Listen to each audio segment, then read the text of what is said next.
Uyghur xalq çöçeklerinden mis qazan.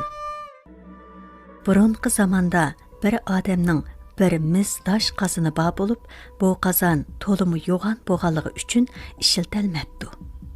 O adam bu qazanni qazanchining do'koniga 2 qazan qildirish uchun olib beribdi. Qazanchi buni ko'rib, ko'ngliga boshqacha bir xiyolni bukibdi-da. Ha, bo'ladi, 2 qazan qilib beray. Sizlar bir haftadan keyin kelsizlar. Debdi. Qazanning egisi bir haftadan keyin kelib, "Ustam, qazan putdimi?" debdi. "Yo'qsa, qazanning misi bek bezab bo'lib ketibdi. 2 qazan chiqmag'udekchimi?" debdi qazanchi. Qazan egisi, "Undaq bo'lsa bir qazan chiqa, bir qazan bo'lsam yasab bersizlar." debdi. "Ha, ma'qul bo'ladi. Undaq bo'lsa, yana bir haftadan keyin kelsizlar." debdi qazanchi. Qazan egisi bir haftani o'tkazib kelsa, qazanchi vaysab, "Voy, qarasizlar, bir qazanmi chiqmadi?" debdi. "Undaq bo'lsa, debdi qazan egisi. bir cho'gingo chiqa, hech bo'lmaganda cho'gin yasab bersizlar." debdi. Qazanchi, "Ha, bo'ldi. Nemali chiqsa bir haftadan keyin ko'raylik." debdi. Qazan egisi degan qarorga kelsa, qazanchi, "Voy aka, cho'ginga tushliqmi mis yo'qkan-jumi?" debdi. Qazan egisi, "Undaq bo'lsa, bir qo'shiq yasab bersizlar." debdi. "Ha, bo'ladi. Yana bir haftadan keyin ko'rishaylik." debdi qazanchi. Qazan egisi kunni sanab bir haftani to'shtirib kelsa, qazanchi yana, "Voy aka, qo'shiq yasag'udekmi mis chiqmadi qarang." debdi. Qazan egisi xafa bo'lmay yalvarib turib, "Jinim ustam, bu qozon ota buvimizdan qolgan bir miros qozonti. Shu qozonning izi yo'qolib ketmasin. Hech bo'lmaganda bir begiz chiqa, xafa bo'lmay bir begiz yasab bersizlar." debdi. Qazanchi ma'qul deb bir haftadan keyin, "Voy aka, begiz qilgudek bir narsami chiqmadi?" deb qapoqni uchirib o'ltiribdi.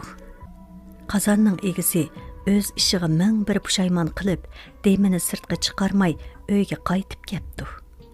O'yla, to'xta. Bu qazanchi qarab turib, yo'g'on bir qazonni yeb ketdi. Men uningdan bir o'chimni olay degan yerga ketdi. Biroq qanday qilib dardini chiqarishning yo'lini topolmabdi. Qazanchi qazan egisini sodda ko'rib, bir butun qazonni yeb ketaligiga toza xushal bo'pti va keyin o'ylab shogirdiga, "Hey, u odam nima desa ma'qul deydigan toza yumshoq bosh bir nima ekan? Biz uning qozini bilan qanoatlanmay, qoziningizni buzib 2 qozon qilishqa, ondan cho'gin qilishqa, keyin bo'lmay qo'shiq qilishqa, hatto begiz qilishqa bir qancha kun amgak qildik. Shu amgigimizning haqqini berib eting deb, ikkimiz uning uyiga boraylik." debdi. Maslahat bo'yicha bir kuni qazanchi shogirdi bilan 2 eshakka minib, 2 tog'arni ostiga selishib, heliqi qazon egisining uyiga minibdi. Qazanchi yo'lda shogirdiga, "Men 2 tog'arni ko'tirib uning uyiga kiraman. Sen eshik oldida turib salo qilib ber. O tayinliq bizga xeyli bir nim berdi. Mushu bo'la desa, sen yo'q, oz bo'p qoldi, yana deb turg'in." deb jekilabdi. Ola qazon egisining uyiga yetib kelganda shogirdi eshik oldida qotdi. Ustisi uyga kirib, "Ha, ustam, amgak haqimizni berib asizlar." deb turibdi.